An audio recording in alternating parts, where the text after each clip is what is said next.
আসসালামু আলাইকুম, রমাদান কারিম। আশা করি সবাই ভালো আছেন। সো আপনাদের জন্য একটা ভিন্ন রকমের রেসিপি নিয়ে আসলাম, সেটা হচ্ছে চিকেন উইং। তো আপনারা চাইলে বাসায় কিন্তু এভাবে চিকেন উইংটা রাখতে পারেন, যারা ঝাল পছন্দ করেন। এটা কিন্তু একেবারে কোনো রকমের কোনো স্পাইসি ছাড়া।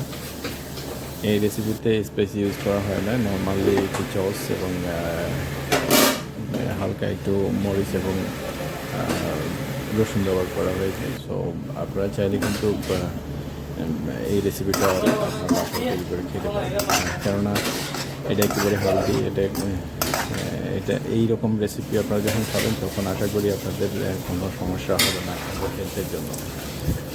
সো এটা থাকছে আমার ইফতারি রেসিপি। সো আপনারা চাইলে কিন্তু আপনারাও এই রেসিপিটা ইফতারিতে রাখতে পারেন। এটা খুব শর্টকাটেই কিন্তু রেসিপিটা তৈরি করা হয়।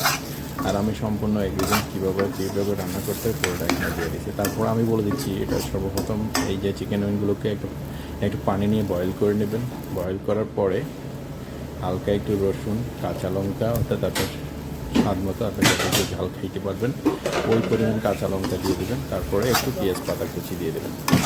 তারপর যেটা করবেন সেটা হচ্ছে একটু সয়া সস এবং একটু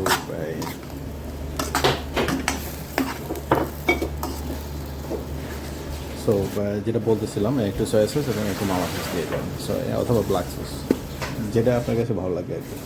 সো হয়ে গেল রেসিপি রেডি। এখানে আর দেরি না করে আপনারা চাইলে এই রেসিপিটা আপনাদের খাবারের অংশ হিসেবে রাখতে পারেন, অথবা ইফতারির অংশ হিসেবে রাখতে পারেন। এটা খুবই ভালো এবং সুস্বাদু একটা রেসিপি, আশা করি আপনাদের ভালো লাগবে। সো বর্তমান রমজান মাসে, অর্থাৎ রমাদানের প্রচুর পরিমাণ আইটেমের কারণে আমি হয়তো ভালো করে ভিডিও ক্লিক করতে পারি না, যেটাই সংযুক্ত আকারে হালকা একটা রেসিপি আপনাদের জন্য নিয়ে আসলাম। আশা করি আপনারা সবাই উপভোগ করছেন এবং করবেন। সবার ভালো আছেন, ভালো থাকবেন।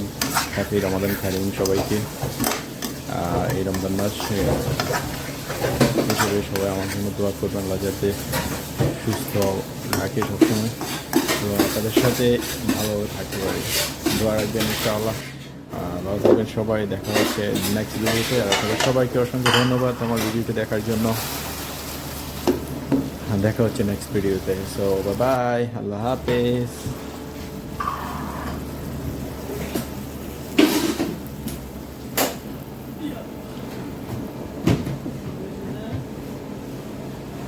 Cheers. Good night.